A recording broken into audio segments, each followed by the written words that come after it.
আজকের পত্রিকার প্রধান শিরোনাম, চ্যালেঞ্জ নিয়ে পাকিস্তানকে হার উপহার বাংলাদেশের।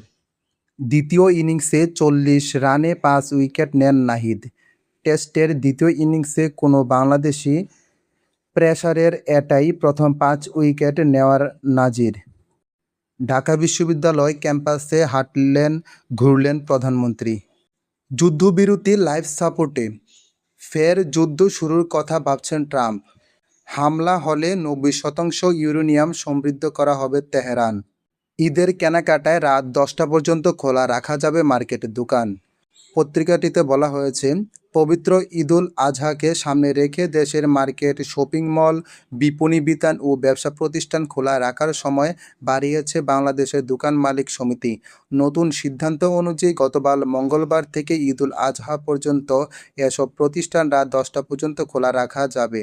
এক সংবাদ বিজ্ঞপ্তিতে এ তথ্য জানিয়েছে বাংলাদেশ দোকান মালিক সমিতি।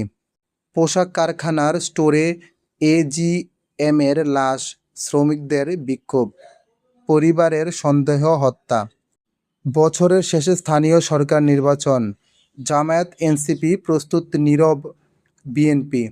দলীয় প্রতীকে নির্বাচন না হওয়ায় সরকারি দলের জন্য এটা খুবই চ্যালেঞ্জ হবে। ডক্টর বদিউল আলম মজুমদার। স্থানীয় সরকার নির্বাচনের জন্য আমরা সম্পূর্ণ প্রস্তুত। এহসানুল মাহবুব জুবায়ের। আমরা স্থানীয় নির্বাচনের ব্যাপক প্রস্তুতি নিচ্ছি, আশা করছি ভালো করব। সার্জিস আলম। আয়রন ডোম ও সেনা মোতায়েন ইসরায়েলের। ইরানে আমিরাতের গোপন হামলার তথ্য ফাঁস। পাকিস্তানের বিরুদ্ধে ইরানি সামরিক বিমানকে আশ্রয় দেওয়ার অভিযোগ। যুদ্ধ বন্ধে চীনের 4 দফা প্রস্তুত। তেহরানের সমর্থন।